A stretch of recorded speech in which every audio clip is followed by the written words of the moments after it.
Live from our 7 Tasmania studios, your nightly news with Kim Miller begins now. Good evening. First tonight, Hydro Tasmania employees have taken to the street, striking over pay and conditions. Unable to reach an agreement with top brass, it's the first time they've taken action in 2 decades. Charging up a crucial energy unit.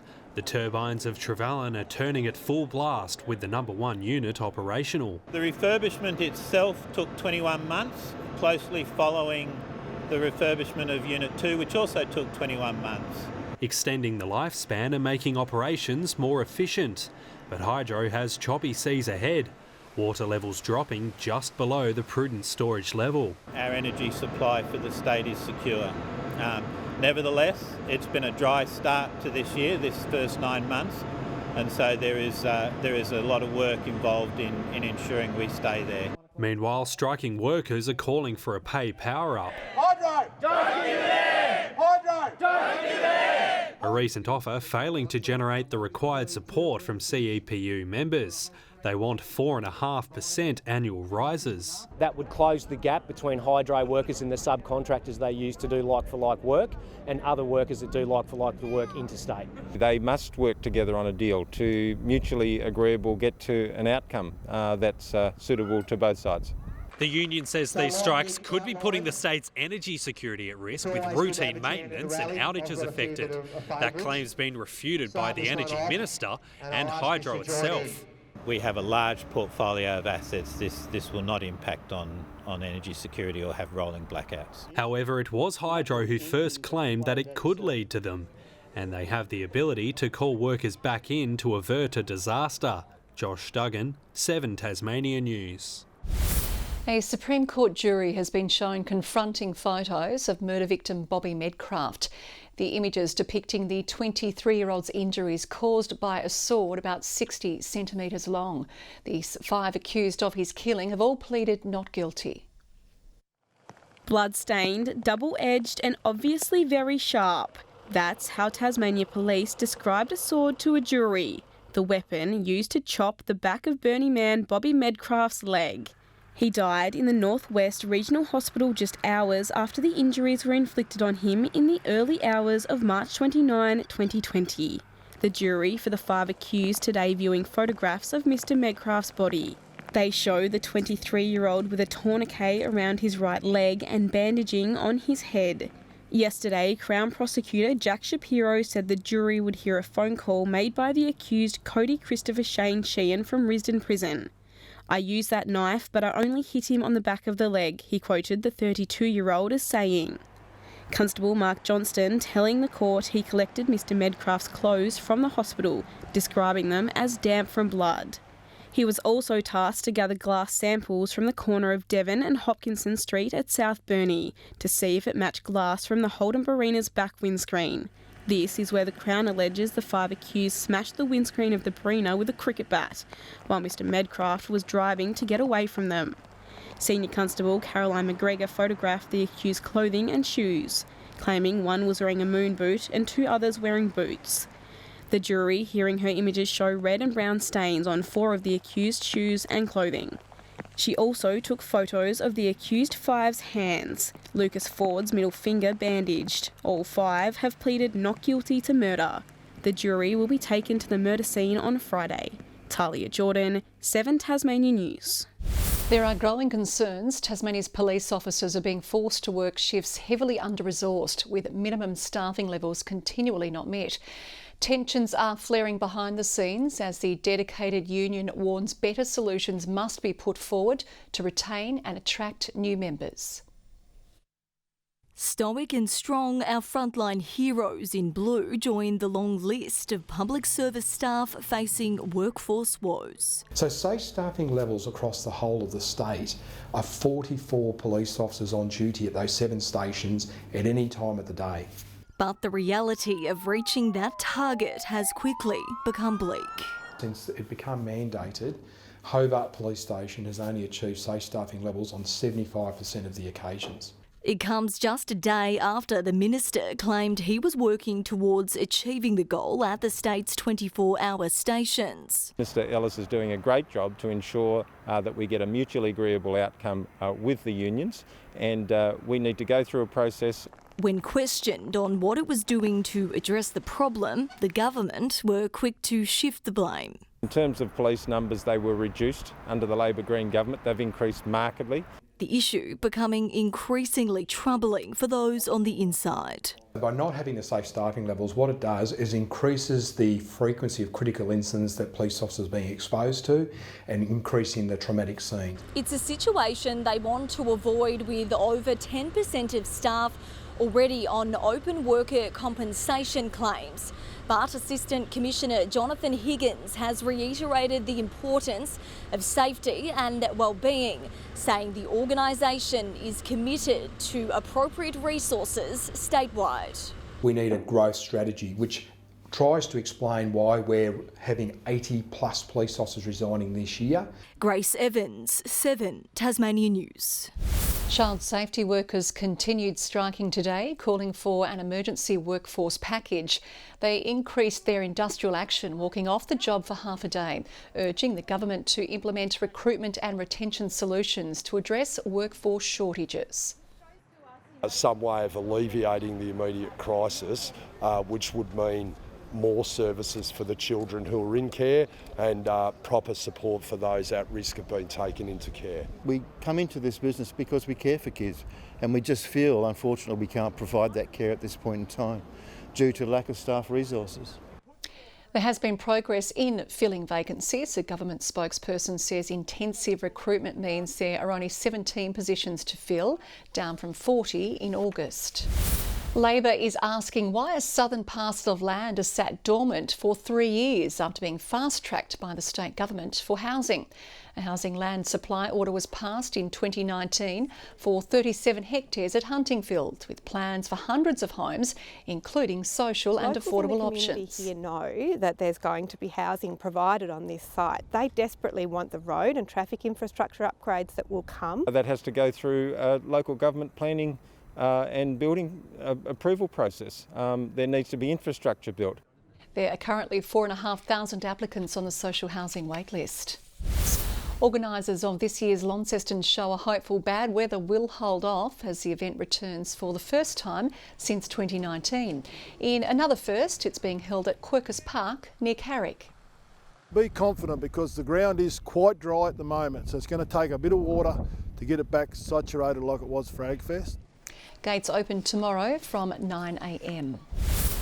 Back home, the Jack Jumpers are continuing to connect with the community by running the club's first junior clinic this season. Children aged 5 to 11 are engaging in a number of drills and games, learning from some of our best basketballers. Putting their skills to the test, our mini Jack Jumpers have taken to the court, showing the ants how it's done. Running a 2-day clinic at Kingborough Sports Centre before the team heads off to New Zealand this Friday. It's awesome. At the end of the day, this is what it's all about. Like having these kids in here, that's why we play the game. That's what allows us to play the game. It's very important. I've been learning a little bit about Tasmania and the history, so going to all these clinics and things like this, trying to be involved and give kids something to look forward to. Inspiring the next generation of basketballers, teaching around 80 kids new skills and drills. Snap it to where they go. You got that? All right, give it a go. How to shoot the 3 distance with the elbow power and the snapping the wrist and stuff. I think attention to detail is a big thing. Learning from some of their favourite players. Milton Doyle, because he gets all the threes. It makes me feel great just knowing that the community surrounding us is really involved and really looks out for us and wants us to do well here. Dribbling, banking baskets and learning all the secrets of the game, with the key concentration and ducking to be the best basketballers in the business. A rewarding day for all. Inspiring the next generation of Tasmanians to play this sport that we all love, and it's things that guys in our community did for us as juniors. So it's big for us. It means a lot to me personally. Hopefully providing motivation for the Jackies heading into Game 3 against the Breakers. 1, 2, 3, Jack Jumpers! McKenna Bailey, 7 Tasmania News. Hobart's soccer community is set to score with 2 ageing grounds to be renovated to cater for growing demand. Both KG5 and the North Chigwell Soccer Hub will have their pitches replaced, along with new lighting. North Chigwell will also host new junior pitches, with the club rooms to be rebuilt. Soccer has the highest participation rate of the community in Tasmania, so we need to be investing in facilities. Pressure point for our sport is lack of community facilities, whether it be grass space or lighting or change rooms, and we're starting to see that addressed across the state. The federal government has committed $12.8 million towards the project. Tasmanian Hockey 1 teams will face stiff opposition this weekend, travelling interstate to face the Adelaide Fire. The women's team will head into the match on a high, and their goalkeeper's receiving praise for her performance in last week's penalty shootout win. A night our Tassie Tigers women's side won't forget for a long time. The thrilling win over 2019 champions Brisbane, not possible without Evie Dalton's efforts in the shootout. The goalkeeper, however, says it's a team game. They'd put in such an amazing effort to get the draw with the previous premiers, so it was just more, I saw it as fulfilling the role that I had to keep up with my team. Friday's performance could take her further. Rumoured to be on the radar of Hockeyroos selectors, Dalton is keeping her feet on the ground. I do think I need to take another step up in terms of the intensity that I'm going to be facing with, against Hockeyroos every week this tournament. For the men, their 4-1 loss has been treated as a learning curve. Goal, Brisbane! First quarter, we were trying to settle the nerves and got kind of put on the back foot pretty early. So that was a bit disappointing start. Also praising the influence of Olympians Eddie Ockenden and Josh Belts. As soon as they arrived at training, the intensity just went up a lot. So but they're always willing to give you advice. Next up is the Adelaide Fire. Both their sides lost last week, but the Tigers remain cautious. They've got such experience at the back with Hattie Shand and Jane Claxton and Speedy Mids in the middle. Look to hit them with his speed and see if we can get in behind them. John Hunt, 7 Tasmania News. Despite a tough opening round, the Jack Jumpers are confident a win is just around the corner. After defeats to the Phoenix and Taipans, the squad is looking to regroup. They say finding their defensive mojo will go a long way towards claiming that elusive victory. There's been nothing crazy that the opposition has done that we weren't prepared for or anything like that. We just weren't on point with some of the details, what we wanted to do. That's been hurting us a lot, so making teams play through us and shoot over us and make tough shots would be the big focus now. It doesn't get any easier this week, crossing the Tasman to play New Zealand on Friday before hosting the Brisbane Bullets back here just 2 days later. To the TSL, and Launceston has confirmed it will appeal the hefty suspension handed out to coach Mitch Thorpe. An AFL Tasmania tribunal last night found the Premiership coach guilty on a downgraded charge of misconduct following a clash with Kingborough player Tyler Carter at half-time in the grand final. Initially suspended for 2 weeks, a 2-game suspended sentence from earlier this year was also triggered. In a statement on their Facebook page, the Blues say they believe there was an error in law and the tribunal acted outside its powers. And an emotional Rebecca Van Ash has called time on her glittering international lawn bowls career. One of the legends of Tasmanian sport, she says she's proud to have never had to move away from her hometown to pursue her dreams. Rolling into a new chapter, Beck Van Ash retiring from international competition to spend more time with family, making the announcement at her beloved home club. I started here trying to beat my nan as a 10-year-old and thinking, surely I can do better than her. Back-to-back Commonwealth Games gold, a highlight in a career spanning 302 international appearances, but dedicated to proving a successful career could be had in Tasmania. A bit of a frustration of mine that we lose so many athletes to the mainland. Her impact felt at the Invermay Bowls Club, her home for 24 years. Every team member looks up to Rebecca, how she's carried out her career and that sort of thing in the international bowls, and she's just lights up the club. She'll still be getting out on the green, just closer to home, spearheading the Tassie Tridents Premier League team as well as remaining a state representative. In her new role as High Performance Manager at Bowls Australia, the 5-time world champion will be able to shepherd the next generation of talent. I don't say that the Jackaroos are my number one sporting team just because I played for them. I truly lead green and gold. Safeguarding the sport's Tasmanian future. Annie Green, 7 Tasmania News. Good evening. Hobart and Burnie maxed out at 12 degrees today. Launceston reached 16 and Devonport 14. Straw now high with 17 as temperatures stayed below average again. Ouse and Friendly Beaches 15 degrees. Smithton and the Islands 14. Low Head and St Helens 13. Butler's Gorge out low with -6. Thank you very much. Cloudy conditions over the east of the state. Sunny over the west until a veil of high cloud moved over from the northwest. Cloud with the low spirals over the Bight. A large area of cloud also over the eastern states. Another band over southwest WA. Tomorrow, a series of troughs approach Tasmania, along with a cold front over the Bight. The next high well to the west. North-easterly winds will reach 35 knots over most waters. Lighter winds over the southwest lakes. We have again a severe weather warning for damaging winds for King Island, the northwest coast, Central Plateau and parts of western, central, north and the Midlands. A gale warning from Tasman Island to St Helens Point, a strong wind warning for remaining coastal waters.